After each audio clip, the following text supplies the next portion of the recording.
In Portugal, there's a YouTube show full of fun facts you need to know. Carl rings the bell and the members show to the GMP morning show. Featured guests will come and they will blow your mind. The audience will do so in kind. The little vanity mixed with some insanity on the morning show with GMP. Good morning, Portugal, and I'd like to welcome you to another fantastic day. Hey, Gumpers.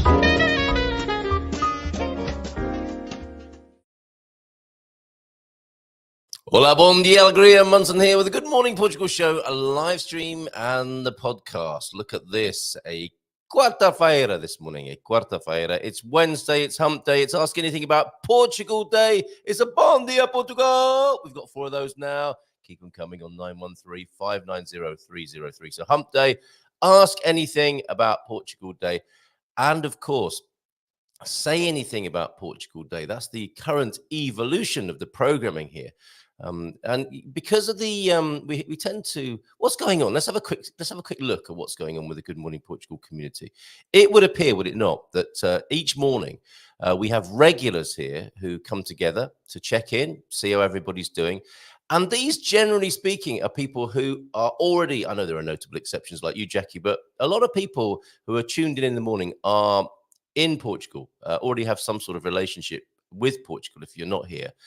And so there aren't so many of those Ask Anything About Portugal questions that we used to have. So maybe it's a chance to say anything about Portugal.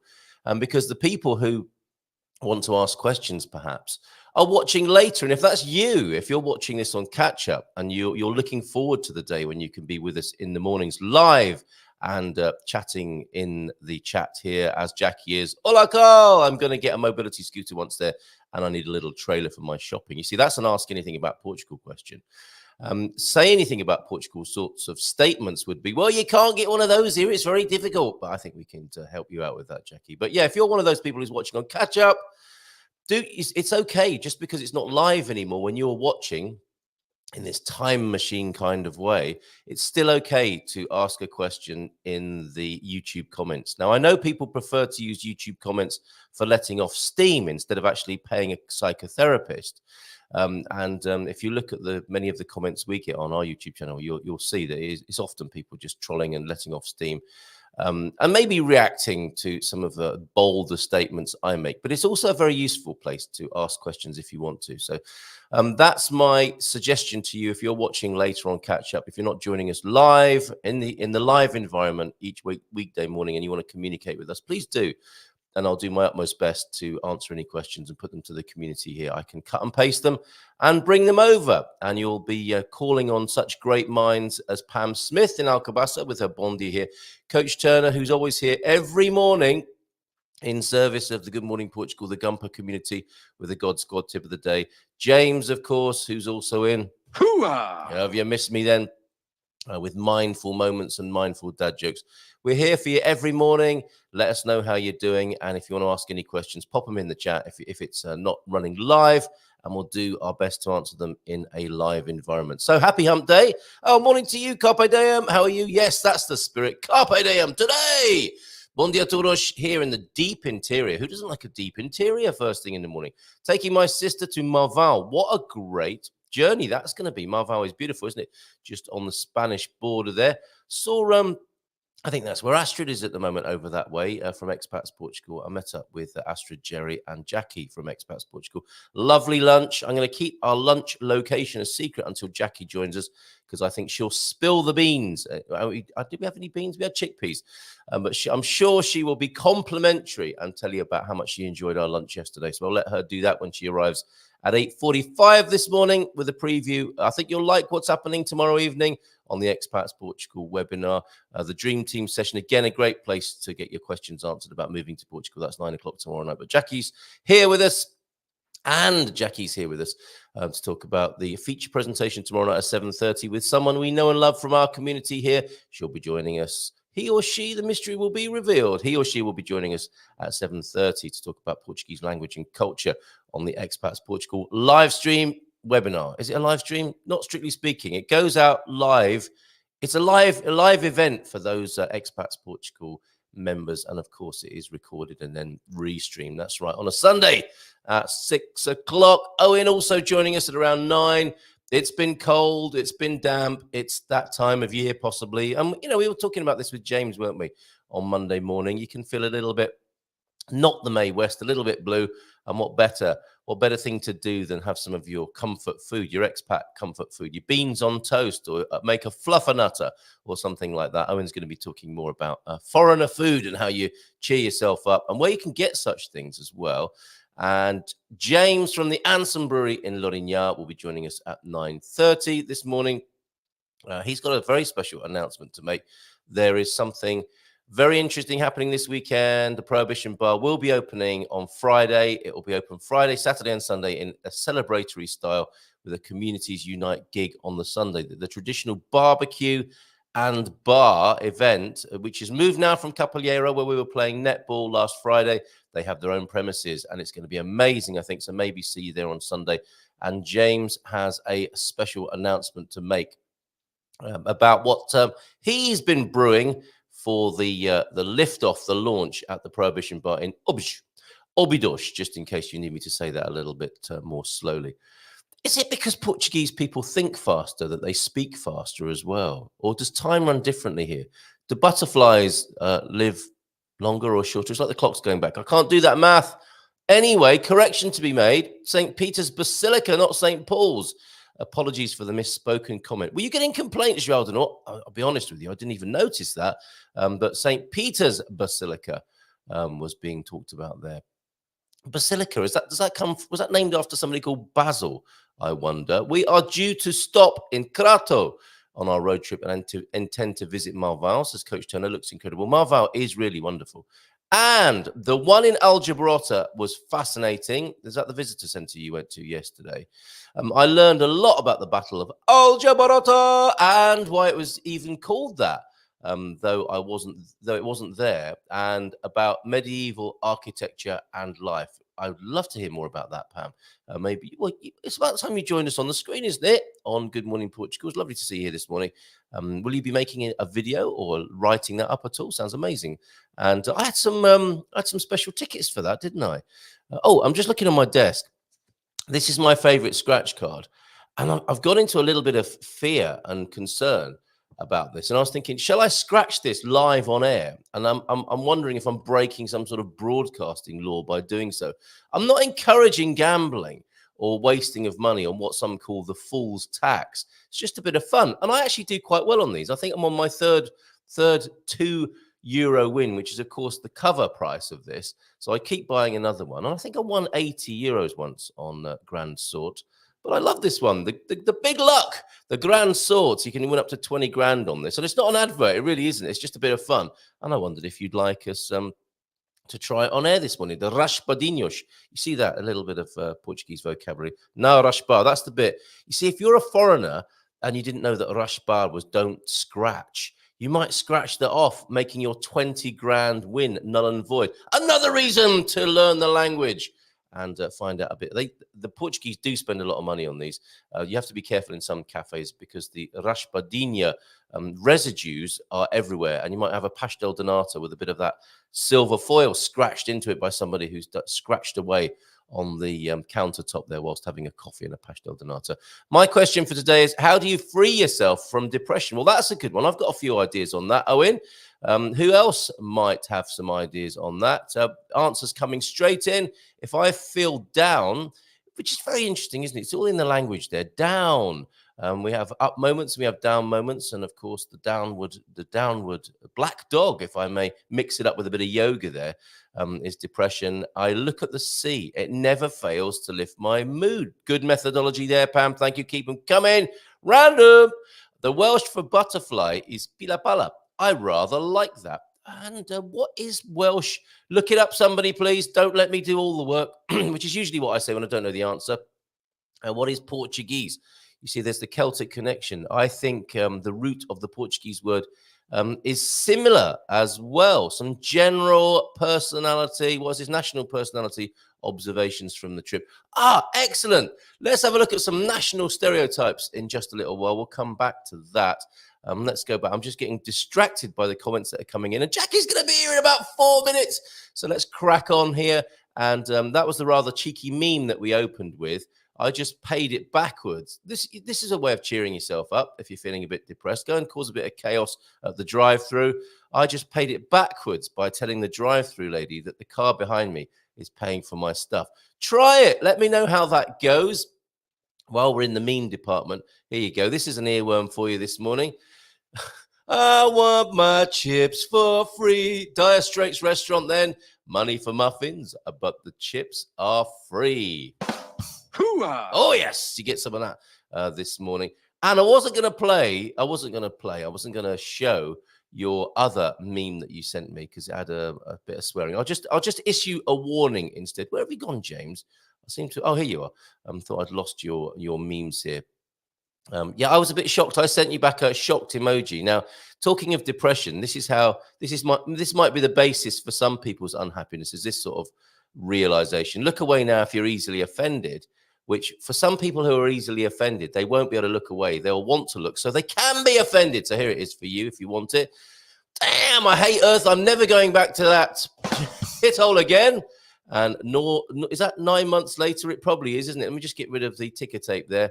Born. Look at that baby's face. Doesn't look entirely happy to be reincarnated here, if that's how you believe things work. Oh, and that's so I know people who don't feel great about being here on this planet, somewhat resentful about being here. What can we do for those people? I think that is the question basically that Owen is asking this morning. And some pyramid calçadas. Why not? While we're about it, just started a little thread over at the Portugal Club on Portuguese calçadas, where of course we have immortalized the great the Rupert Holmes calçadas. Let me refer to them as that. Started a thread over there. Would love to see your photographs of calçadas close to you. And let me just show you that thread because I'm actually quite proud of this video, that little short that I made. Perhaps in more ways than one. Let's have a look at this. Can you see that on your screen? Yeah, here it is. You can if I put it on the screen. There you go. Well done, Carl. There is the my new calçada thread. If you've got some pictures of calçadas from your part of Portugal, please post them up over there or send them to me and I'll post them up over there so that others can enjoy them. But those pyramids look good, don't they? They're in Caldas de Rainha. They're Caldas calçadas. And this was one captured earlier by some... If you like... Right. Have you seen that before? That's good, isn't it? Okay. Calçada pictures, please, on 913-590-303. Lots of comments to catch up on. Please, quick, before Jacqui gets here this morning. And bom dia. Gumpers, feliz quarta a todos. Como va todos? How are you all doing? Mindful moment, then change your thoughts. James, are you reinforcing these for a reason? This was yesterday's. Change your thoughts and you change your world. Change your meme and you catch up with yourself on the right day. But okay, let's go with it again because I think I was saying about Norman Vincent Peale yesterday. He was, Dale Carnegie, Earl Nightingale. This is from a personal growth mafia, isn't it? Turn of the century. Not this one, the last one.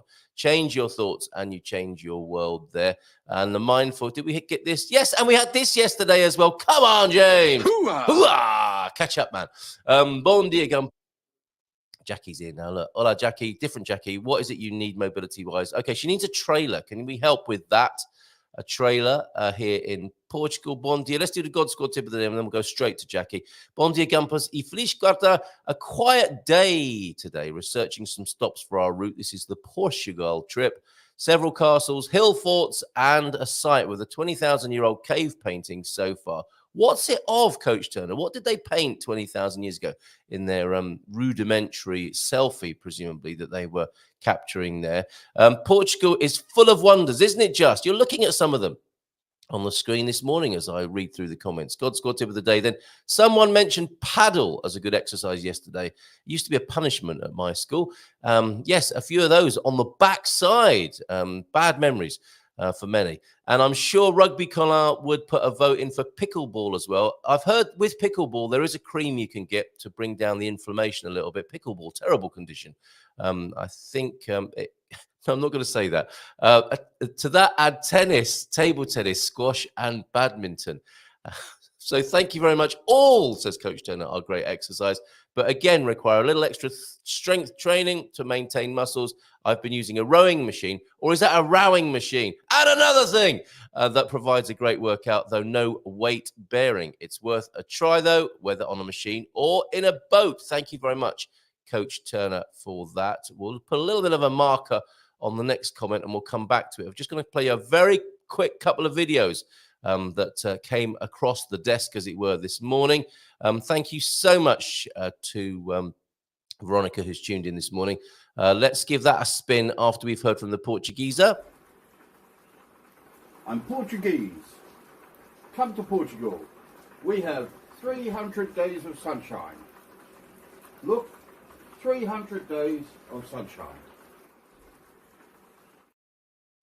There's no fooling us. That's definitely the Portuguese, isn't it? Pretending to be Portuguese there. And he's got a real bee in his bonnet about 300 days. And I think he holds me to blame partly for spreading that Portuguese propaganda. It's only April. There's still time, Portuguese. Give up your moaning. Okay, over to talking about a change of weather. Thank you, Veronica, for this. We'll be right back after this with Jacqui. But I want to share this with you. Thank you so much for thinking of us this morning, Veronica. Let's go down to the Algarve now. Good morning, Portugal. Here's the sun coming up. It's super cool. I know we're going to have eclipse later this month. Maybe it's a preview of the eclipse.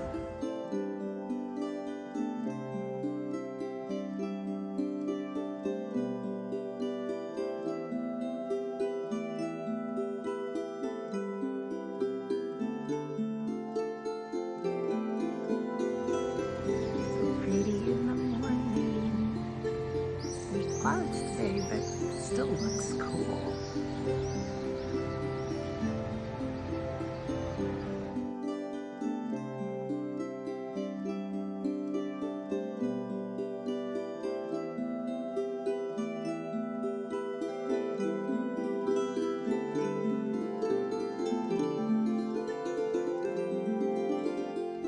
Hello from the sunny Algarve.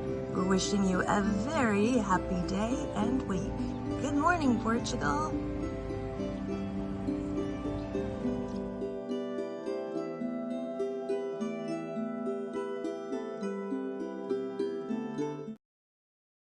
Whoa, thank you very much, Veronica. Let's give her a nice big round of applause. Jacqui Azevedo, good morning to you. Good morning. Good morning. Actually, those cave paintings, I've seen them. Have you? And what are they of? Are they like the equivalent of somebody holding a camera up doing a selfie? No. No, these are, gosh, it was in central Portugal. I forgot where I saw them. We took a hike down through these caves and there's this huge it's an archaeology museum, Archaeology, I believe. Probably a bit of anthropology as well there, if it's 20 of our 20,000-year-old relatives are in there. Yeah, it was amazing because those pictographs, I guess they're called, I could be wrong, they were at least 20,000 years old. Or so they say. You see, Yeah. I think it might have been an 8-year-old Portuguese kid about 100 years ago with a bit of old charcoal down there. And next thing you know, it's credited to a 20,000-year-old Neanderthal, if that's indeed what they were 20,000 years ago, which I somehow doubt. Which gives you an insight into my grasp of such matters. But I'd still go and have a look. And Coach Turner is doing the same. Were you impressed? I was, but I think you might be onto something because your listeners who probably know more about this than me.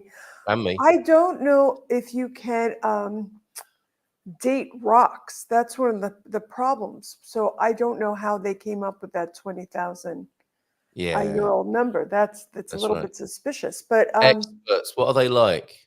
Yeah. It was interesting, but it wasn't any different than I've seen from Native Americans and the etchings in the Southwest. I mean, they all kind of look, in my mind, the same. I mean, I guess man was creating the same kind of art across the world. As they'll say about us in 20,000 years' time, right? They'll be looking at our Instagrams and say, look, they all did the same stuff. How boring was it to be alive in 2024? They were all doing the same. They had all this amazing technology, and they all ended up doing the same thing. Or pictures of their food. Yeah. What are they like, honestly? Right. They'll know about our food. Talking of food, we'll get back to our lunch in a minute. I date rocks. Is that the punchline of a mum joke there? And what is the archaeologist's romantic strategy? I date rocks. Is that a joke there? Or is that actually what Veronica can do?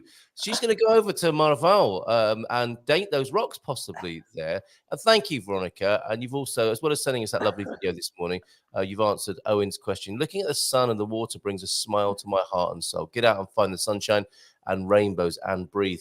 A great answer. If anyone's struggling with a little bit of the depression, or seasonal affective disorder, those sorts of things. Some lovely supportive words coming in from the community this morning. Thank you very much, all of you.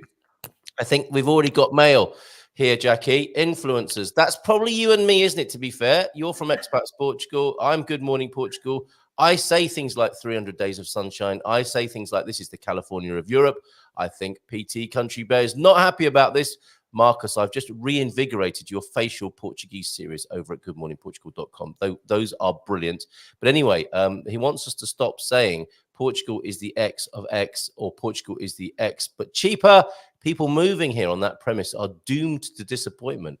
Comparison is the thief of joy. Well, that's very true in many ways. Should we take that on the chin, Jacqui, this morning? I think that last line is pretty profound. Comparison is the thief of joy. It can be, can't it? Yeah. And people do compare this to California. My son, all my kids are born in California. We've spent a lot of time in California. I lived there many years. And my son refers to this as California without the Californians. So that's even more controversial, isn't it? I know. But there's something, there's a lot of truth in that statement. Just on the surface, yes. But even if you dig a little deeper, the culture is so much different here than it is in California. Yeah. And it is only a comparison, isn't it? Marcus, I'm doubling down on this. Do you know what I'm going to say to that? And I agree with you, Linda. Good morning to you. Love to you, Veronica, from Linda as well. And Linda is saying, we all love to live vicariously, which is a great word, which doesn't mean like a vicar, I don't suppose. Or does it come from I suppose if vicars are God, aren't they? They're God on earth, I suppose. So that is, anyway, let's not get stuck down that rabbit hole. But people love to live vicariously through others' travel and food pictures. They do, don't they? But however, I'm doubling down here, Marcus. If anyone is silly enough to move based on somebody saying something like that, then what they've got, I think, if they move to Portugal, is a free personal growth course in maybe being a little bit more discerning and taking such a thing with a pinch of salt. Or am I missing something here? I guess if you come from America and the land of litigation, people are a little bit more, or are they? You see, I'm thinking Americans like, oh, don't say that, you might get sued. But it doesn't seem to stop any American saying anything, that threat.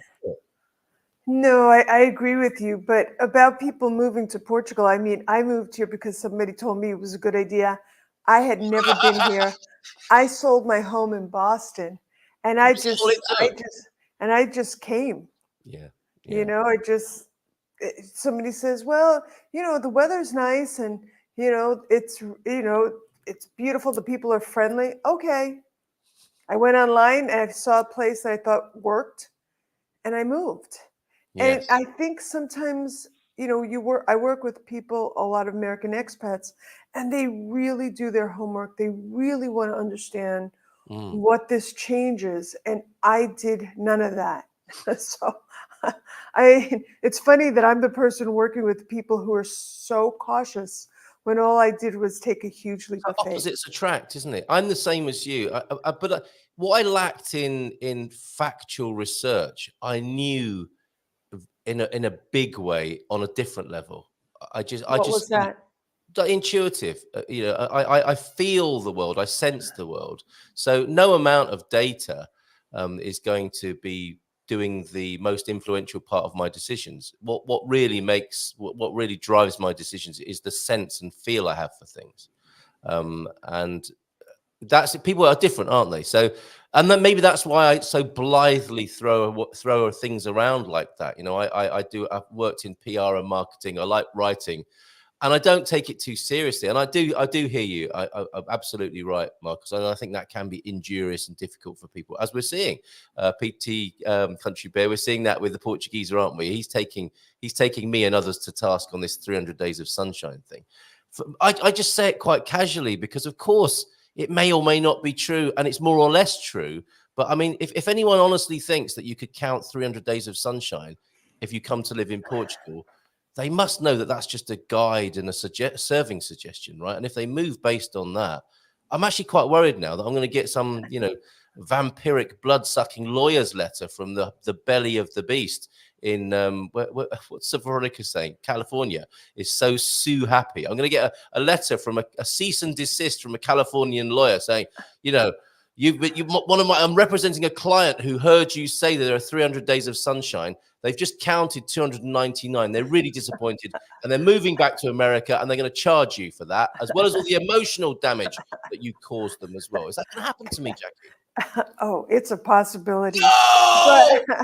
But I have to tell you what I really liked what you just said about trusting your intuition. Right. Because it's funny because as careful as many people are, ultimately I say, trust your instincts. Trust them. Because if you think about your whole life, it's those times that you didn't trust them, that you went against them, that you really regret. Yes. So, well, it's true. Yeah. And also my intuition has got me into some terrible trouble, Jacqui. It's not always right, but I don't expect my life to be always right and without problems. I actually think, I'm here because I am being forged in the fire of existence, and things happen to help me grow. And that might be one of them. It might be that I'm part of someone else's personal growth now, the person who decided that my influencer comments were the reason they're so unhappy.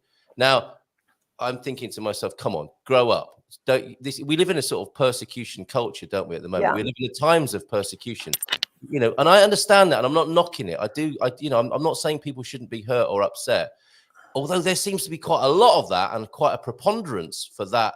Our collective antennas are out almost to be taking offense or receiving information which we don't like. Now, if we reframe that as our experience of life is to respond and react to those things such that we can grow personally, that's one thing, isn't it? But if we react and respond to it as like, get rid of those people who are saying that sort of stuff, stop them saying that, does that stop us having the opportunity to grow? And I'm not making a great big, say what you want and it doesn't matter about hurting people's feelings. It's all a balance, isn't it? And it's all a conversation to be had, I think, about these things, which I think we'll have. And I also think that you're right about shutting others down. It's a very popular approach. Yeah. And on the other side of that is we shut others down and we don't understand the bubble we live in with being around only people that say what we want to hear. Yeah. So, there's kind of two sides to that coin. So I may not be shutting you down, but I'm limiting myself to only those who say what I want to hear. It happens, doesn't it? Yeah. And I think it's about balance, because I don't think it's right. There are some extreme free speech advocates who say suck it up, buttercup. This is the real world. You need to be able to hear everything. And that if that's going to push you over the edge, if that's going to really hurt people, that's not a good thing. But I guess what can be the salvation of that is for those people to stay in conversation about these things. And I hope that's what we do here. And I hope that's what can happen. It's about managing expectations. Go on. Sorry, carry on, Jacqui. No, I was just thinking because you're talking about how we're communicating. Yeah. And what does that actually mean? And it actually leads into our Expats Portugal seminar this Thursday, because I see what you did there. Oh, nicely done. Well, it really actually it does, because we're doing more of a focus now, kind of on lifestyle. We're doing more lifestyle segments, and I think this one is really particularly interesting because we have Philomena. She's coming on, and not only is she going to give people just your basic phrases like, you know, like I tell everybody that, yeah, but I mean, if you're drowning, like I tell everybody, I think I've said on the show, and, you know, they come to save you, the fire department comes to save you. You do not accept that saving until you've said, hola, bon dia, bon noite. I mean, you have to one be thing polite. before they put the fire out. Right. Yeah. I mean, even if you're drowning, with that breath, you say that. And so, you know, she's going to talk about that and just, you know, the cultural differences and, you know, different things from saying like posso, like may I, if you don't know if people are in a line or not. But a lot of cultural differences so that when people are coming here, they feel, they understand what they're encountering because, for instance, with me, I remember, and I think I've had this conversation with you where I went to a constable and I was asking directions. And in the US, you would say, excuse me, sir, can you please tell me blah, blah, blah. So I said that. Did you say a constable? Isn't that what they're called? I mean, a cop. What a lovely turn of phrase. Owen, do you want to join us for a chat? Can I? Oh, I'm sure Owen's got something to add to this. Let's give him a nice big round of applause. That's not a round of applause. That's Philomena on the phone. Hello, Philomena, are you there? Muito bem. Oh, thank you very much. See you tomorrow evening. Excellent. All right, let's give him a nice big round of applause. Good morning. Good morning. How you doing, man? I'm doing okay. Thank you for your question earlier on, to which we will return. And I know you're a big Philomena fan, so you may well join us tomorrow evening or watch the replay on that. But carry on, Jacqui, for a moment, because I want to bring Owen. I think he'll have things to say on this conversational thread. So we're talking to Philomena tomorrow about how. Yeah, and how the cultural differences are. Like, I think we talked about just a simple one. A daily one. Yeah. Like you mentioned earlier, California, US is a very litigious society. And because of that, we tend to ignore warning signs. Yes. Because we're just saying, oh, there's CYA. You know what CYA is? No. Covering your ass. Okay. Say it. Go on, say it, Jacqui. Say it. Say it again. So much, because when you live in a litigious society, is about that. Yeah. So what your response ends up being is you ignore it. So you see a warning sign and you kind of like, oh, they're just being they're covering their ass here. That's a CYA sign. Okay, that's a CYA sign. So I try to explain to people, Portugal is not litigious. If you see a warning sign, heed it because they're not kidding. Because I do live, as you know, in Cascais, and we have those rocks that are very, very fragile. Yes. Along the coast, and you see signs, do not walk on those rocks. Yeah. And during the holiday season, it always tends to be young men in their early 20s who are vacationing in Cascais, who have tragic accidents on them because they don't pay attention to the signs. Yes. So that's what I try to explain to people. Take heed. You see a warning sign, believe it. They're not kidding here. But if they come, as you say, if they've come from America where they're thinking, oh, that sign's just up there so somebody doesn't get sued later on. Yeah. That's a really excellent and a potentially life-saving cultural difference, isn't it? It is. It's huge. When the Portuguese authorities put a safety sign up, you better. They're not kidding. They're not kidding. That's right. I mean, they're not going to waste money on a sign unless you're about to get dead. That's right. You know, yeah. I mean, they don't mess about. In Óbidos Castle, there's a 300-foot drop, but they don't put a sign up to say you might die if you fall over this 300-foot precipice, because it's kind of obvious, is it not? I've taken that walk myself. I've done the castle. Yeah. And it is kind of interesting because there's in the US and there's a lot of uneven rock. Yeah. So and it's low, so you're going to go over quickly. Do you know what suddenly occurred to me? My worst nightmare is a Californian lawyer visiting Óbidos. They're going to think, I'll never have to work again. I'll just sit here with business cards and I'll just rack up a profit like every hour. Someone's going to be tripping up. Anyway, Thank you, Marcus, for prompting that conversation. Anything to add on that, Owen? Because I want to talk with Jacqui if she'll stay with us a little bit longer about. Well, I was actually following a thread the other day on social media, and the question that was asked was, "What are the benefits to moving to Portugal?" Yeah, and for me, there was all the wrong answers were there, and I think after I think it was about the 20th comment that I read, I thought, right, I'm going to have to add my own. And I just said, listen, just to put a dampener on everybody's fire, the biggest benefit of moving to Portugal is peace of mind. Yeah. Peace of mind. You know, mind. because too many people put emphasis on individual little things. I mean, we're all individual, we're all looking for different sort of things when you are moving away from your mother country. Yes. But I think it is your own peace of mind. You have moved for a reason. Yeah. You know, there's not just that, oh yeah, we'll just go to Portugal. You've moved to Portugal for a reason. And I think once you are living that life, you know, more things, I think the more you see Portugal, the more you enjoy it and the more you want to explore it. Yes. You know, so it's one of those things, you know, it's kind of a funny thread. I mean, it was a I can't remember actually which site it was. I think it was a property buy inside. Were you allowed to stay, or was your comment cancelled? No, he stayed. It did actually stay, and I actually got 1 or 2 few likes with that. So very good. I was quite pleased. Yes. Oh my God, Obidosh Wall. I couldn't find the exit and was there in the dark with my iPhone.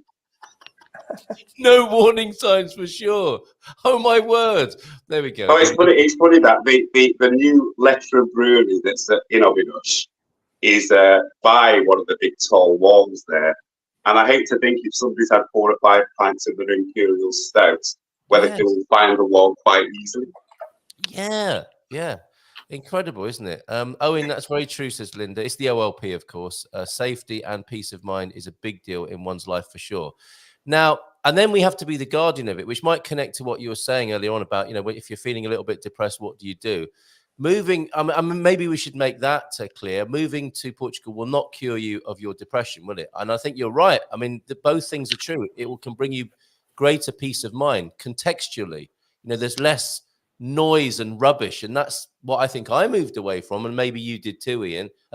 Owen, I think there is a connection between Ian and Owen, to be fair, in the Celtic root of the name. But anyway, I'll call you Owen because I suspect you prefer that. Quick disclaimer there.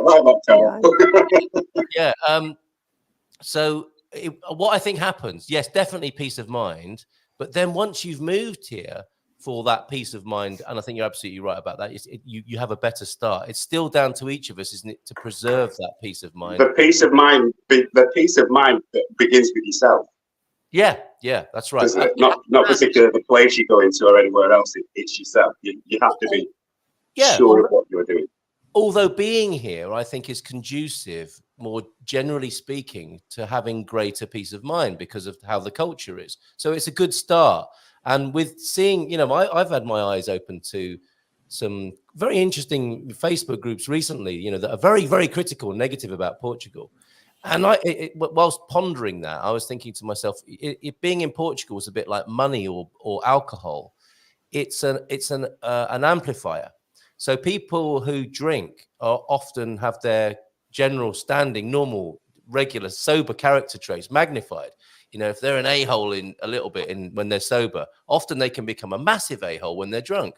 And it's the same with money, isn't it? You know, people who become wealthy, the sort of nouveau riche thing, it amplifies and magnifies what they are when they were poor. Suddenly they can fund their habits, and, you know, money is amplifying it. And I think Portugal's the same. What you come with and how you're being stands a chance of getting amplified. And so I could see in that way, when people were getting really dark and negative about their experience in Portugal, it's all there, isn't it? If you want it, it's like another thing and another thing and another thing. Not 300 days of sunshine, 300 visits to the bureaucracy, 3,000 telephone calls to IMA.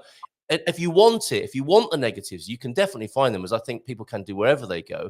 And there are some negatives here that you could really get hold of and really can take you to the dark side. But I think that's a personal choice a lot of the time. Jacqui, were you unmuting to say something there?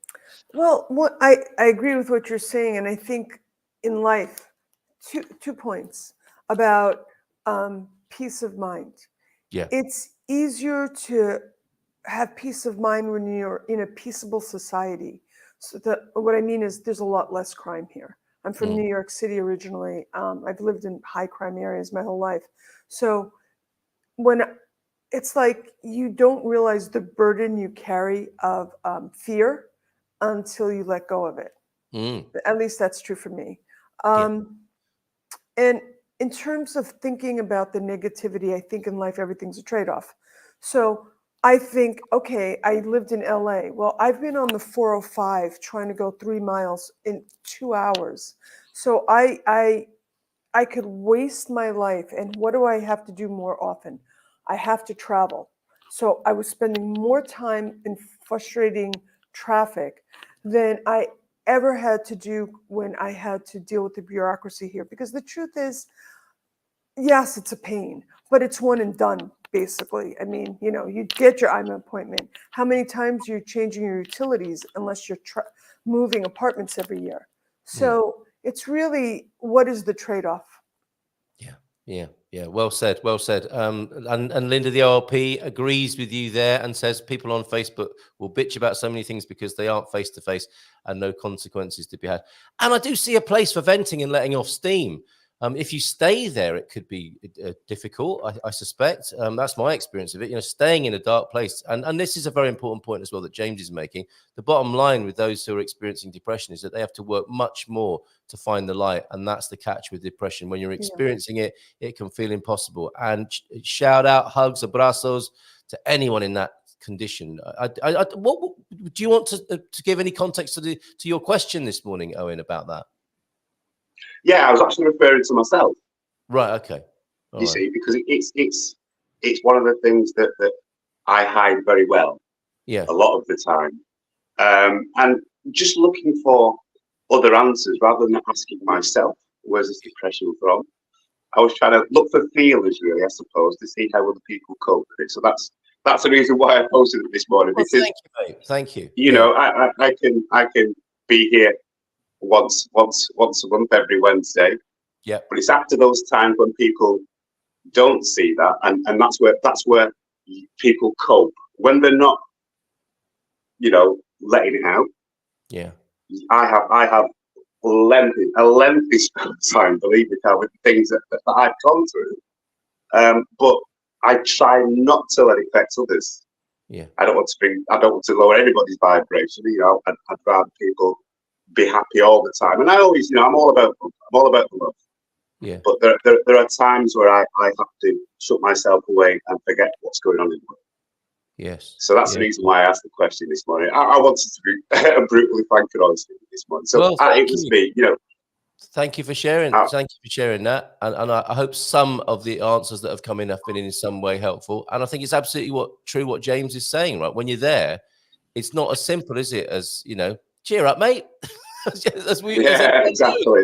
Anyone knows who's been in that situation. And also, I think there are people, clearly people here who acknowledge that this happens and happens to them, and they've got their ways of dealing with that. And I guess I don't know what else you can do. I mean, to me, I think there's a massive. I've been watching a lot of videos by a guy called Tim Fletcher who talks about complex trauma. Now, that's not PTSD in the sense that we tend to understand it with veterans and so on, which is a horrific situation. Clearly, it's a more general set of circumstances from childhood and adaptations that we don't shake off and or haven't healed, if you like, or transformed beyond.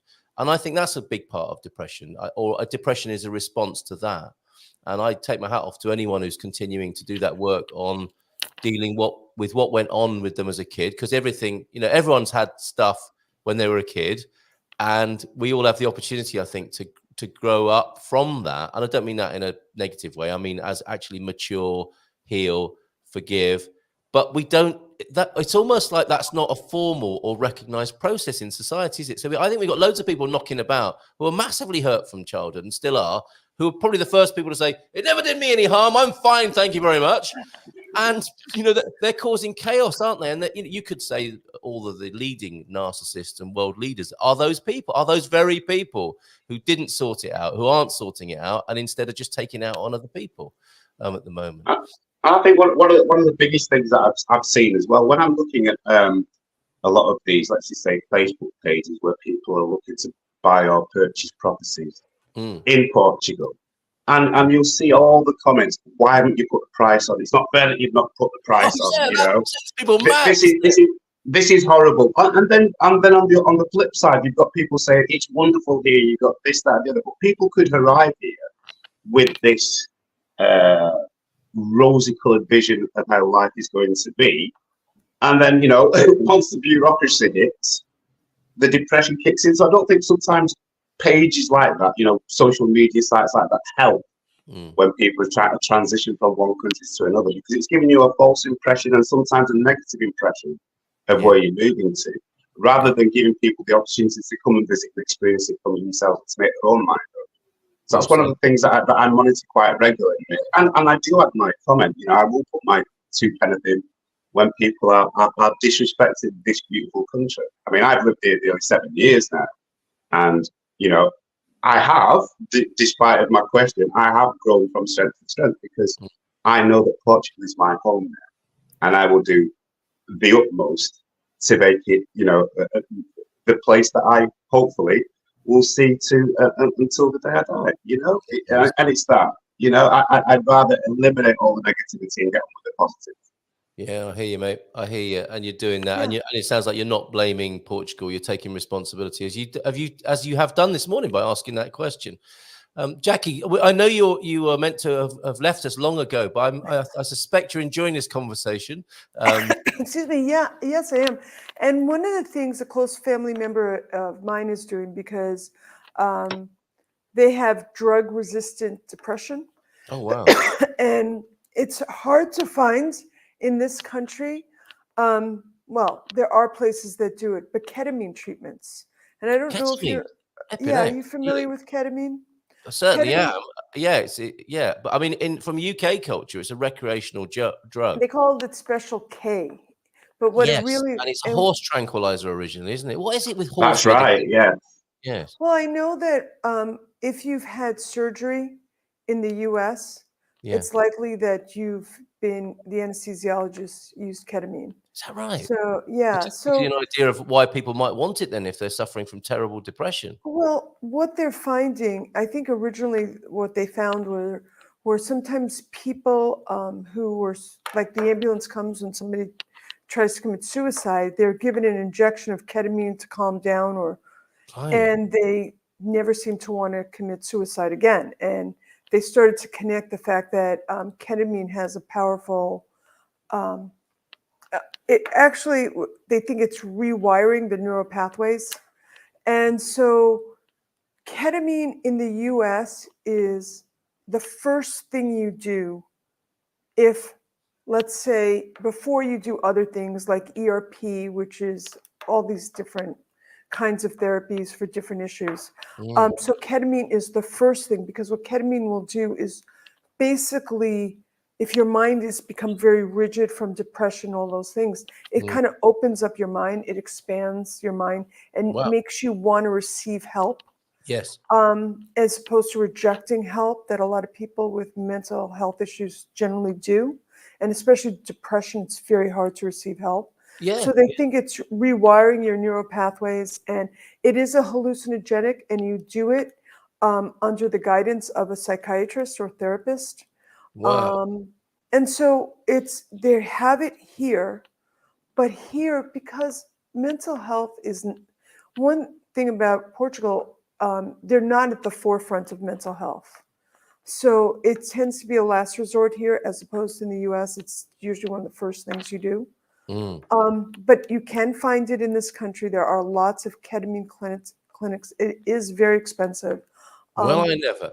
Right. But it seems to be working for a lot of people. So good. Well, I never expected we would be talking about ketamine this morning. And what we were going to be talking about, it was comfort food. And that sounds like a very extreme comfort food. Let's maybe keep it. Extreme comfort. It's extreme. I mean, joking aside, that's what it is, isn't it? This is a spectrum, because we were talking about, we were going to talk about, Owen, weren't we? Where people can source the foods they love, And it is a therapy, isn't it? Beans on toast can be a therapy. And I'm not trying to be I'm not undermining or lessening the people with depression and how sometimes these huge therapeutic interventions may be necessary for people, and it's their call and shout to do so, and their families and their medical help. At the other end of the spectrum, however, it can be a great balm, can't it? It can be a really lovely thing, as we talked about, I think, on Monday, to have a chocolate milk in the lazy boy before bedtime and read a nice book and these comforting things. That sounds great, actually. Which, you know what, compared, and again, if you took it to a Facebook group, it would be like, I'm feeling a little bit blue. Can somebody tell me where to get fluff? Because I really would like a Fluffer-Nutter sandwich to cheer me up. And you can hear some people on that Facebook group saying, "How dare you come over here and demand American food in Portugal?" Go to the Liberty store. They have fluff. The Liberty American store has fluff. Like I said, I have a can of a jar in my pantry. I've got some now. I'd love to know, Carl. Sorry. No, carry on, mate. I'd love to know what people's comfort food. What's their go-to food when you're feeling blue, Compass? Yes. What's your go-to food? Now I have been fluffed officially. I can say it's not fluff for me, but I cook something that I remember my mum cooking. My mum taught me how to cook, and that is, it's fried chicken. I'm sure you have your voice as well. But it's like Chinese homemade fried chicken with white rice. The smell of white rice cooking in the house, is to me like home. And I had a strange upbringing and a weird home, but that to me is home. The smell of cooking rice, it's absolutely lovely. Absolutely. Sometimes burning rice is a smell I remember fondly from my childhood. And I was teaching my son about when you overcook the rice, it goes a bit crispy. Some people love that, and that's their comfort food, isn't it? That it's the chewy bit of the rice. Never for me, but I know some people remembering that from their childhood as the overcooked bit of rice on the bottom of the pan where it's caramelized a bit. They love that. So great question, Owen. What are people's comfort foods? Look, João de Nort. Hey, Fluffer-Nutter is Tintin's other name. Very good, a name for a cat there. Cat-faced Tintin and Fluffer-Nutter. So what did you come up with, Owen, on that theme? Comfort food? Yeah. Well, mine is, believe it or not, it's nothing fancy. It's actually a sandwich. Is it? But it's bacon, scrambled egg, and chips in a sandwich. That is my ultimate comfort food. Something that just makes me feel all warm inside. Oh, yes! Mega sandwich. It's a jawbreaker. Are we having HP sauce on that, or just a bit of salt and pepper? What's going on with that? No, salt and pepper, that's it. Really? Wow, okay. Yeah. So bacon. So I was actually looking at the Portuguese. I'm just going to go to my laptop here that's in front of me. I'm actually not using the usual equipment I normally use. I'm actually coming from my mobile phone this morning, so I have the advantage that I can have a look at comfort food. So we've got a soda from the Alentejo. Yes, that makes a lot of which is the bread soup. And I mean a lot of these that I've looked at. I sent you the link there, Carl. Is that it's actually down as Mediterranean fall comfort food, whether all the dishes are actually Portuguese, although we are kind of Mediterranean. Yeah. But things like a soda, feijoada, and then the pastéis de bacalhau as well. There are many. I mean, this is a really good site that I found. It's a travel page really, and this is an insight into the Portuguese comfort food, and a lot of these recipes here are quite easy to do, and the prices for the ingredients are amazing. You could possibly feed 4 people for less than 12 euros. Amazing. Yeah, incredible. So I'll put that link in the channel. I love that, and it takes me back to a conversation. And Owen, when you come to this area, Jacqui, do you think I should take Owen to Flavors of India? I have to tell you, that cauliflower was the most delicious cauliflower I've ever had. I wasn't being polite. I really wasn't. And I know it was kind of rude that I was like, yeah, I'll have another order of that. But it was so delicious. I could have eaten like 4 orders of that. Yes. Yeah, if you have a chance, Owen, I mean, It was amazing. It was so delicious. And get the cauliflower. I mean, everything I haven't was had really good. I haven't had a decent Indian meal since I left the UK, so it's something I am looking forward to. Incredible. I think what I loved about yesterday's lunch was the proprietor took such pride in her food and really explained to you that, that she makes her own ghee, and that she's preparing it, or all the details that went into her food. Like, she had this bread, and I'm used to getting naan, and it was delicious. I don't know, what was it, Carl? Like, her bread was very different. It wasn't a naan. I can't remember. It was definitely not a naan bread. It was like a pita. Very similar. It was a little bit like a pita bread, but it was. Is it a bit like a roti? That's not what she said, but yes, that's what I thought. But it had that kind of pocket And it was vibe going delicious. on, which was like pita or naan bread, but it wasn't a naan bread. It wasn't as scorched as naan breads often are. But it was her bread dish, wasn't it? And I'm guessing very comforting too from that point of view. It was, everything was delicious. I mean, it really, even, and you said I'm such a New Yorker, but she brought this spinach cake, and I was thinking, oh, spinach cake. I mean, when she mentioned New Yorker, though, and you said that to her afterwards, didn't you? So I thought that spinach cake was horrible. but it was really nice. It was delicious, but I mean, really, like, green cake doesn't sound that appealing, and spinach in your cake to me did not sound appealing, but it was delicious. It really was great. Wasn't it? It was. Yeah, and did I hurt your feelings? You see, because this is what the conversation's about this morning, isn't it? Is comfort food. And I couldn't understand why on earth any American on this planet would put grits in their mouth. It's polenta. It is polenta. Okay. I know that's what you say, but it's exactly the same. I've made polenta and made grits. It's just that the grits tend to be a little soupier. But it's exactly, and you could get soft polenta in Italy. I'm like, okay, it's grits. It's the same thing. See, this is what we're finding out this morning. Is in isolation, you would give somebody grits, and they would possibly not thank you for it without the backstory of growing up in a grits-based household or culture. And I'm not singling grits out for that. It's just certain. I mean, look, it doesn't have a sexy name like polenta. Okay, I mean, yeah, that's a bad. That's the problem. It's the same stuff. And it's the same. It's the same with every culture, isn't it? Let's go back to Owen's recommendation here this morning, and the cozida a portuguesa. When you see that as in the butchery section, as a selection of meaty cuts, and the recipe is to go home and boil it. Unless you've grown up in Portugal and your grandma made it for you, you're probably not going to be doing that, right? Absolutely. Absolutely, it's one of the recipes I've not yet tried, and it's one of the ones I'm fearing doing, because it's like with anything, you know yourself that if you could boil a vegetable, the wilted broccoli or the wilted cauliflower, it has to be done perfectly, otherwise you're going to lose all the flavour. So that's one of the challenges I shall do on a further show. I will attempt to recreate that dish.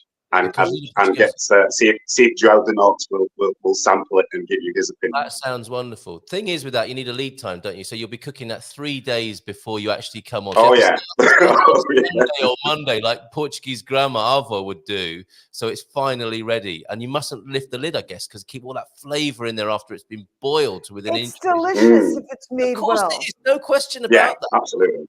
It's not the most attractive thing to look at, is it? When you arrive in Portugal, could you bring me? When we've done this, I would like that's really patronising. Could you give me what the locals would eat, please? And then they laugh. They laugh. They laughing behind their hands, and they look at each other. And go, do we give them the cozida portuguesa? Yep. Can't wait. I visited a local bar in Setap with a couple of Portuguese gentlemen, and they said to me when we got there, "What do you want to eat?" And I said, "Well, I want to eat what everybody else was eating." And then when the dish arrived, it was bits of cow foot, pig foot, everything else. And the waiting staff, I could see them, at the bar, and everybody was there looking over towards me. Is he going to eat it? Is he going to eat it? Carl, I wolfed it down. Did you? It was an amazing. It was beautiful, absolutely beautiful. It was, everything but the grunt and the growl, But it was lovely. One of the best dishes I've had, and it's a traditional dish. And that for me, I'm just reading that comment that you put on the screen. When the snout is staring back at you, or the when we had the feijoada, very traditional style, I was pretty sure I'd found a pig's ear, and that was because it had the tattoo on it still. You know how there's with the branded number. Yeah, it was a blue tattoo on this bit of meat gristle I was about to eat. Anyway, it's 9:31. We're here with Owen, also known as Ian sometimes here. That's okay, Bob. Jacqui, you staying with us because we're going to bring James on from the Andsome Brewery, or have you got to go off and do other things like eat lovely cakes in Fishkill? No, I'll be on a few more minutes. I'm just waiting for my coffee. Oh, excellent. Where is it? Right, let's bring James on. Good morning, mate. Hey guys, how's it going? Very good, very good. We're talking about comfort food, and I guess we can extend the conversation to you and comfort drink, beer. The great comforting brew for mankind forever. How are you doing? How's the world of Andsome beer? And I think you've got a bit of an announcement for us this morning. I guess I might have a few announcements. There is, I think, Carl, the one you're referring to is the opening of the Prohibition Bar on Friday in Obidos. Yep, absolutely. And the opening is, who doesn't like a big opening, right? We're going to be partying, I think, over there in Obidos from Friday through to Sunday, and I'm going to go on Sunday, and I want to try what you're about to talk about. Yeah, the guys from the Prohibition Bar, they wanted us to make a traditional British best bitter, which we do. We kind of make one already, but they wanted something very specific. They wanted it to be very light in alcohol, light in colour, and with low carbonation, to mimic a British real ale. So that's what we tried to do. That's what we've tried to do, Carl. Things haven't gone 100% as I'd like to, but I've spoken to the guys and they're happy to try this one out. And I've been testing it over the past week, and the more I drink it, the more I like it. But first of all, I was a little bit suspect. Why? Tell us why. How did it not go as you planned? I wanted it to be a little bit more bitter. It's kind of like, I don't know if you guys know beer, it's sort of the colour is correct. It was like a Marston's pedigree. If you know that.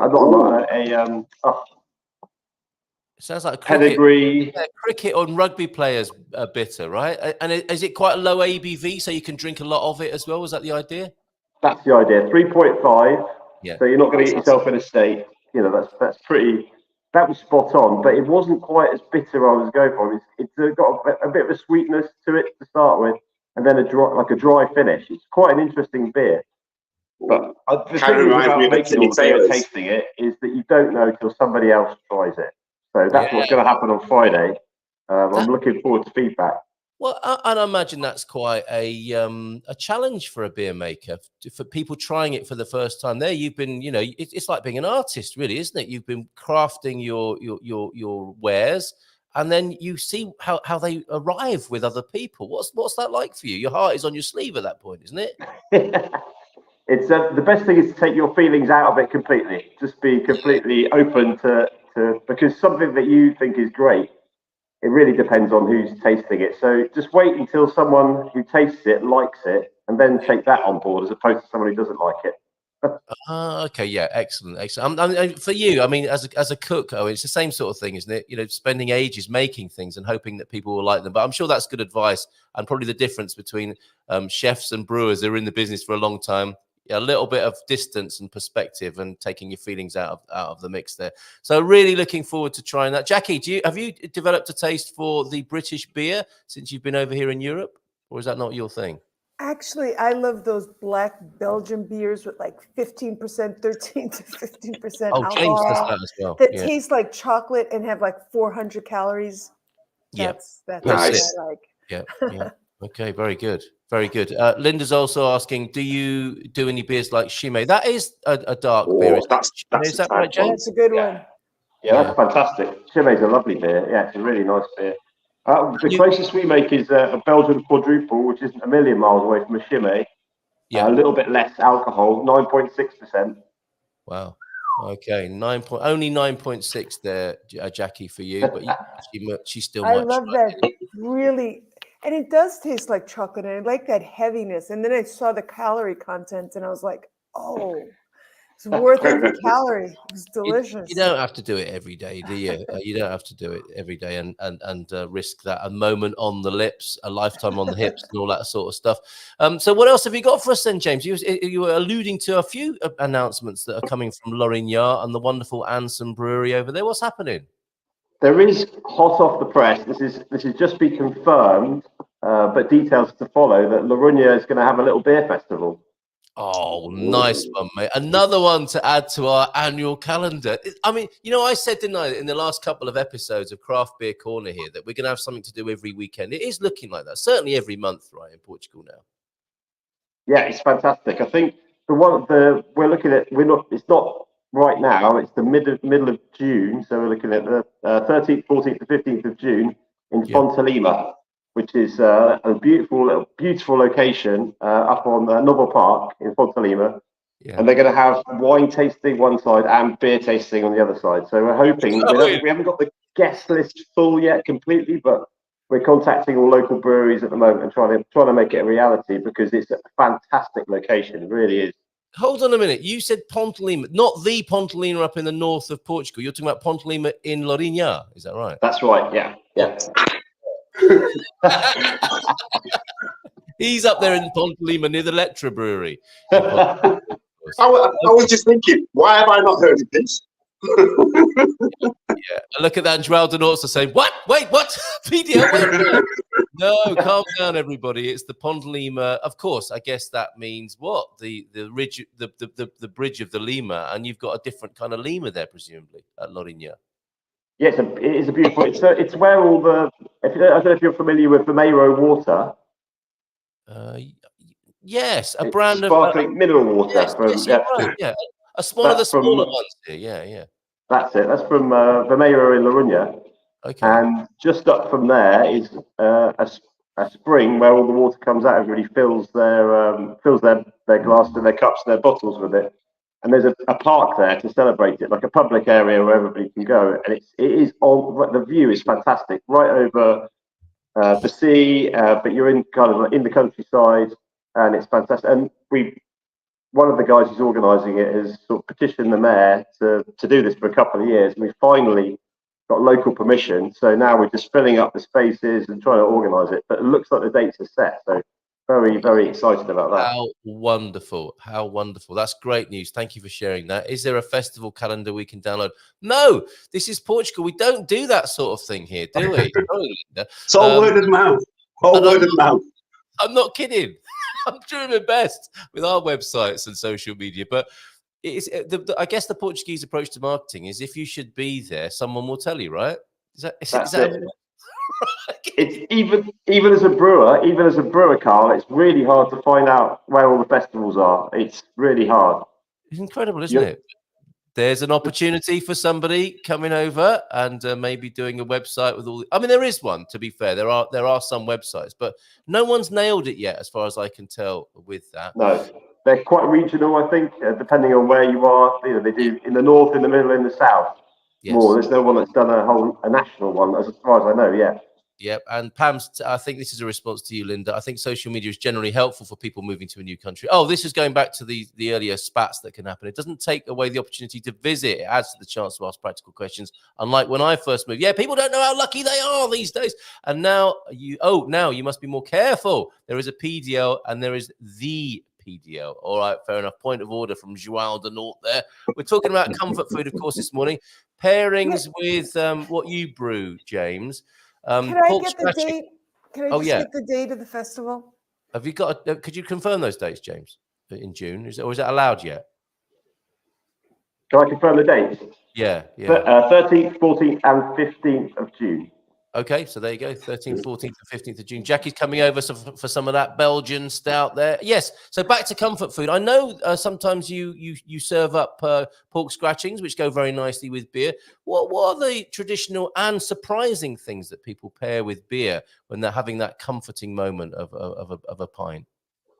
We make a chili beer here with. I think I've spoken about this before, and I really love that with Mexican food. Really, really like a deluxe kind of nachos setup or some burritos, something like that. I really like the spicy mix. That's my comfort food for me. That's it. Mexican food done well. Yes, very important. I think. Great. Yes, all in agreement. Yeah, and is it a barbecue? I think that's another question for you, James. There was going to, obviously, if there's a beer festival in Portugal, there's going to be food there. What could we expect at that? Food-wise, we're still ironing out those creases, but last year the food was fantastic. We had all food trucks, all from different, very more exotic, I would say, in a Portuguese way. More exotic styles of food, but we haven't nailed down it's fresh off the press, this one, Carl. So the details like that, I haven't quite got yet. There will be 3 or 4 food trucks there that are completely different. I don't think any of them, as far as I know yet, are traditional Portuguese, but that might change. Yeah, I don't know. I'll update you on that next month. I'll have a lot more details. That's wonderful. Yeah, of course, because this is Craft Beer Corner. We do this on the first Wednesday of every month, and we have a little bit of a web page about it as well. So I'll make sure those details go out to people. Wonderful. Any other news on Craft Beer Corner from the industry? I don't know if you can see that there. Hold on, let me just give you full screen. Oh, special number 25. What's this? Carnation Revolution beer. That's right.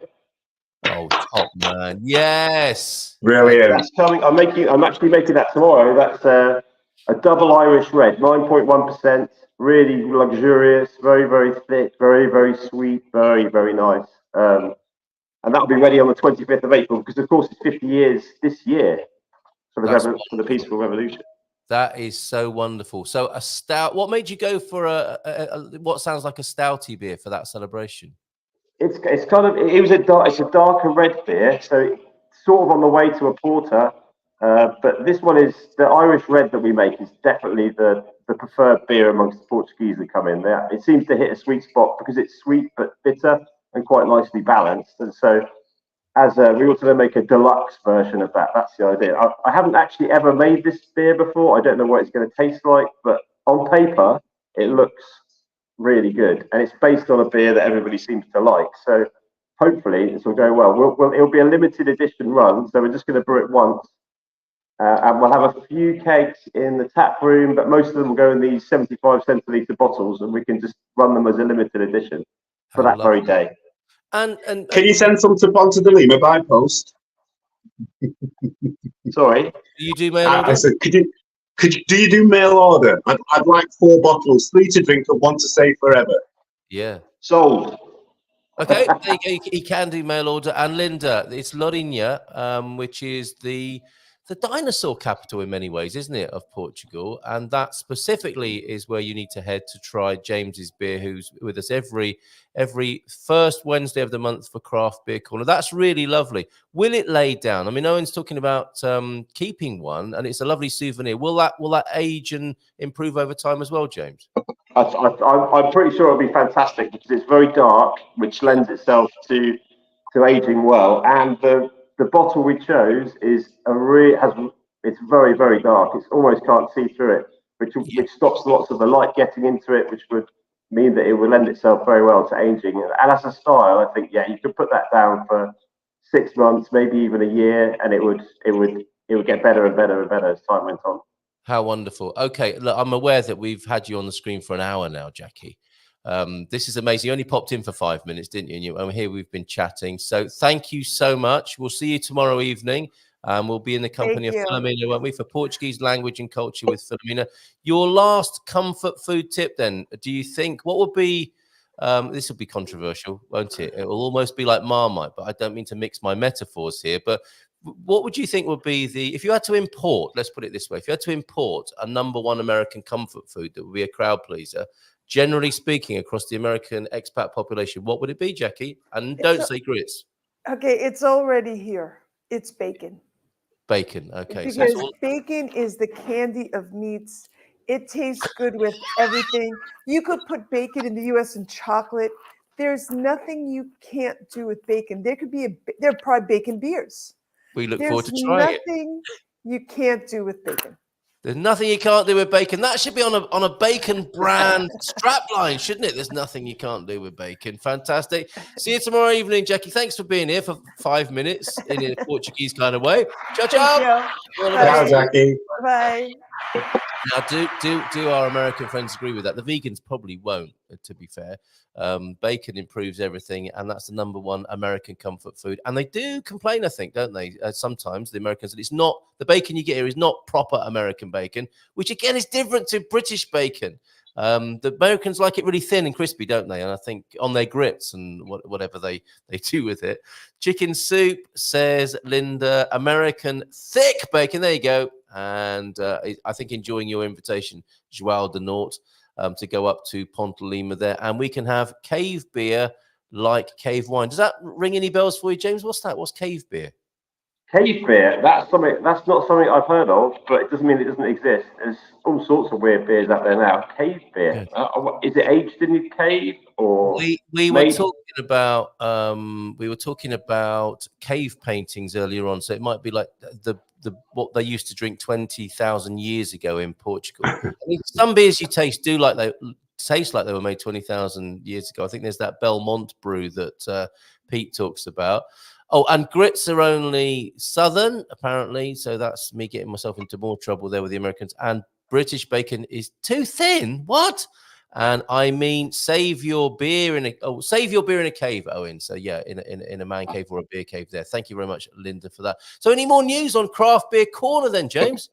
There's a few. Obviously, I think we've all just recovered from the Caldash Craft Beer Festival, which was 2 weeks ago.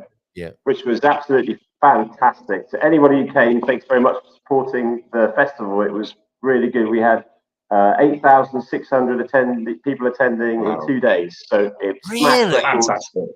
It was really good. All the brewers were very happy. The event organisers were happy. And I spoke to the mayor of Caldash afterwards and the organiser, Louis, and he said that he was a bit worried that there could be some trouble because I think it was the first craft beer festival they had.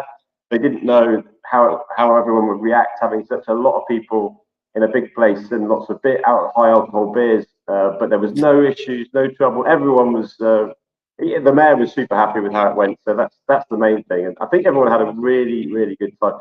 Thanks to Richard for organising the music as well. He did a good job. There was a lot of people who put effort in, and it was a fantastic event. And I think my head's just about clear now from that. It took a while to recover. It was lovely to see you there, and forgive me for not even asking about it because it seems like a long time ago. And yeah, you haven't been on the screen since then. So good to hear that was a success. And you're obviously trying a few of the other beers there as well. What stood out for you? Oh, for me, there was two that really. I mean, everyone's beers were great. Everyone's beers were really good. There wasn't a bad one there, but there was a chap who was in the booth next to us, and he was a chestnut farmer. Yes, I don't know if you tried this one. Yeah, absolutely. I did.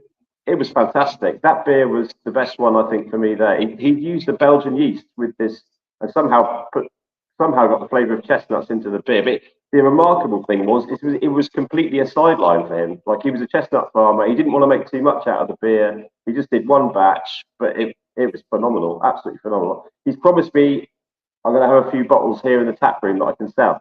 But I think only on the next batch you make. Yeah, and you're absolutely right. What a lovely man. I picked up a leaflet because it's like a chestnut theme park up in Guarda, was it that he came from? He came all the way from Guarda to be there. And he does chestnut weekends. You can go and pick chestnuts, eat chestnuts, and drink them as well, as another expression of the chestnut. And what a lovely man. Yeah, that was a standout experience, wasn't it? And surprising to hear that they were anticipating trouble. And you say that's in relation to the strength. There had never been so many people drinking so many strong beers in one place in Caldash. So they were a little bit worried about that, were they? I think definitely that was definitely a concern.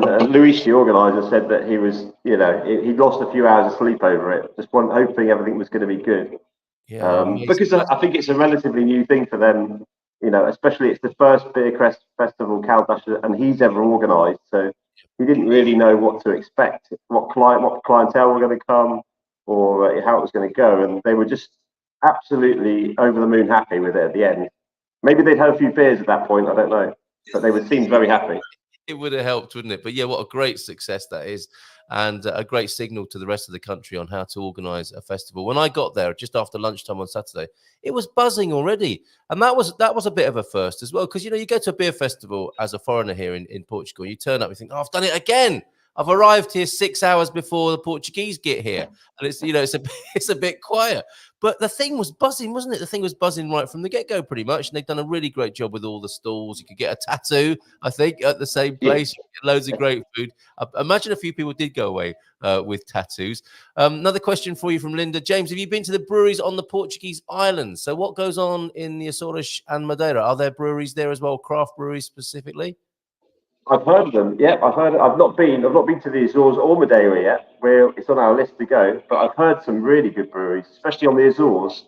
Yeah. I can't remember any names at the moment, but I'm pretty sure we did tasting sessions, and those ones are at the end of the session, so I can't actually remember the names of them very well due to alcohol fogginess. But yeah, so I've heard of. It's a yes. Anyway, then, Linda, with that. And could you please give us the contact details of the Chestnut Farm? There is a leaflet somewhere on this untidy desk, and I will get back to you on that, because he should be featured, and we should visit him for sure. Excuse me. I'm getting too excited here and starting to cough. All right. Any other beer pairings you were thinking of, Owen, there? And I guess we were going to talk a little bit as well, weren't we, about how people, as well as having comfort food, they might like to have a beer imported. Is there any evidence of that, of comfort beers that the foreigners are bringing over to Portugal?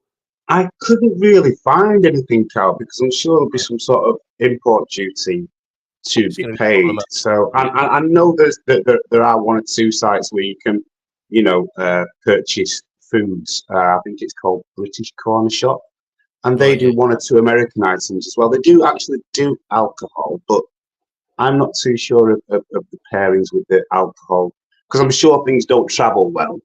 Yeah, so I think they're very limited in what they do actually sell. But just going back to the pairings, it's the cozida that we was talking about, which is obviously a spicy comfort food. So I'm sure James would agree that, a good porter or something like that would go well with that, the spicy dish.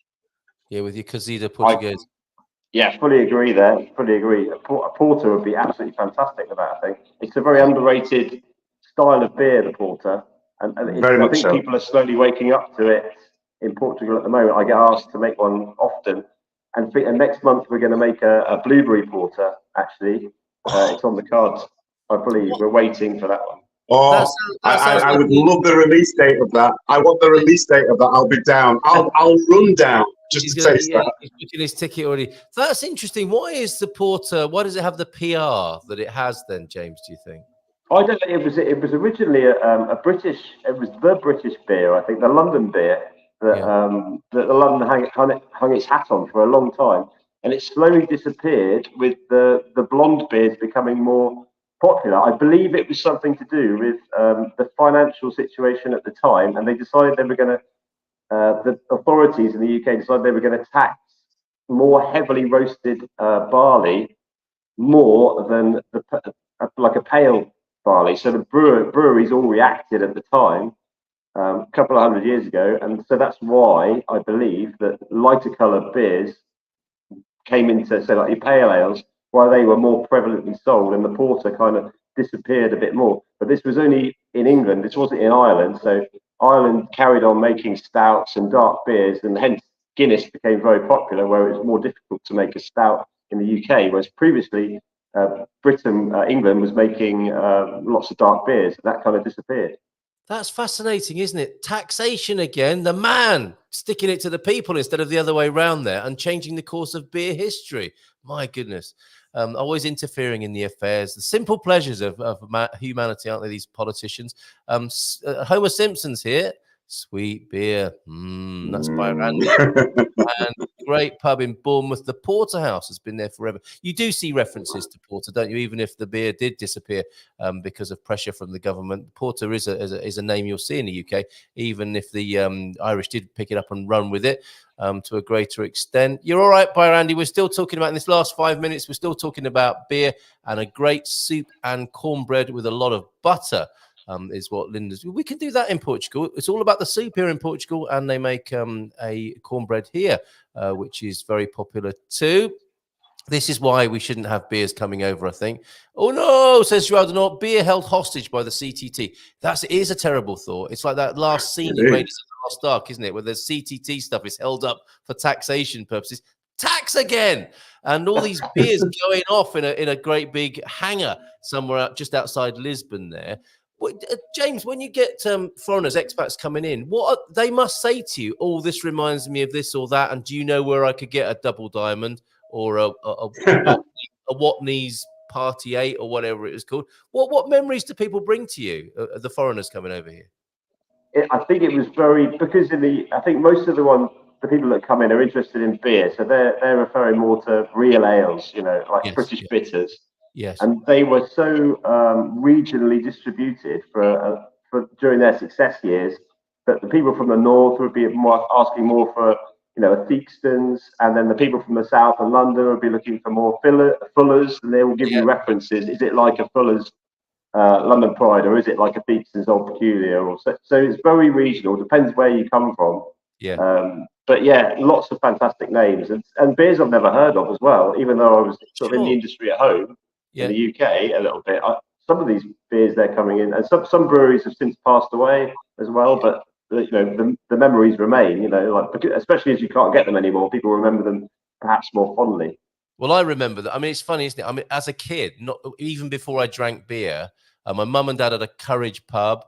I used to go to school. I used to drive past the Young's, or I was driven past the Young's Brewery in Wandsworth, and there's those smells from the breweries.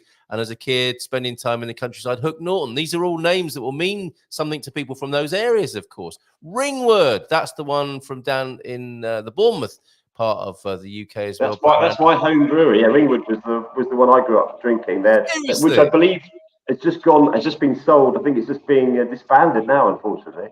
Oh dear, oh dear. Okay. And local craft beer, local, says Linda. I love local wine and beer. Well, definitely we've got James flying the flag for that every first Wednesday. And of course, Owen comes along as well, our food alchemist, and exploring that lovely relationship between food and drink, because the daylight saving, the GMP show, is 1 hour earlier for me than now. Well, that should, is that now until the autumn for you, Nanu? Sorry about that. Sadly, I'm missing, not that I decide whether we have daylight saving, of course. Sadly, I'm missing the episodes now since we don't have daylight saving. Well, they're all available on catch up. Linda, I don't want to bring Pabst Blue Ribbon or Budweiser. Yucky. Leave it in America. And How Beer Saved the World is a fun, informative, and entertaining film available on Facebook. Thank you for that. How Beer Saved the World. Integral to man's evolution and development. This is the big event. Then in the last couple of minutes there, last words to you in just a moment, gentlemen, but a unique new venture in a unique Portuguese location. This will be the opening of the Prohibition Bar. There's the sound stage being erected there in front of your very eyes, and where you'll be able to try the new beer that's being specially made by James at the Andsome Brewery. And it was going to open last weekend. It will now be, there's Richard in the picture there, and a few others helping out. It's crowdfunded. It's a lovely idea. It's the continuing evolution of the Communities Unite project, and a new place in the sun where they're filming it when me and Colin popped in there last Thursday. So it'd be lovely to see you there, perhaps, at the Prohibition Bar. Which day are you going to be there, James?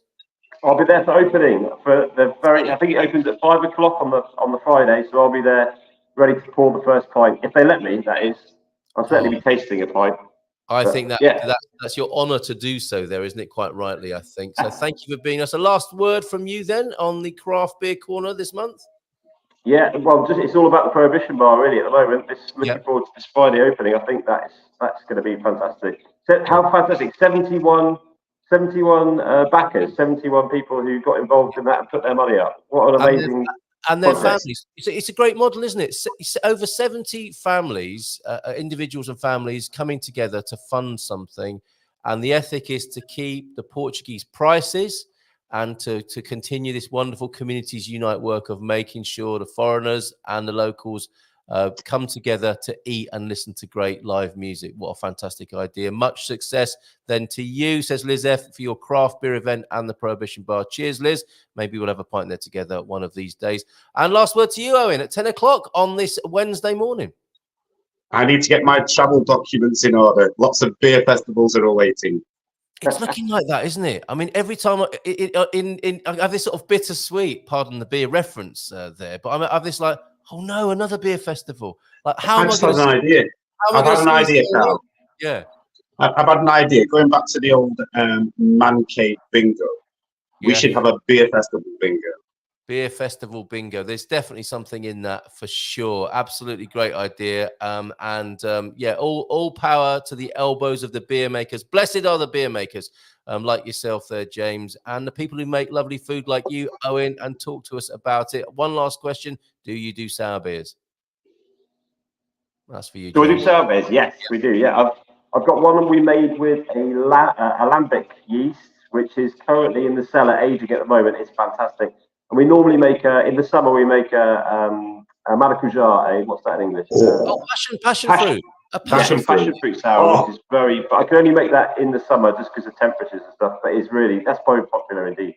Fantastic, James. Fantastic, Owen. Linda, get yourself over here and try these beers that James is making, and maybe go on tour for the whole year to various Portuguese beer festivals around the country, because that's what's happening here. Wonderful. Have a great day, everybody. Take care and bye for now. See you tomorrow. Ciao, ciao. Cheers, guys.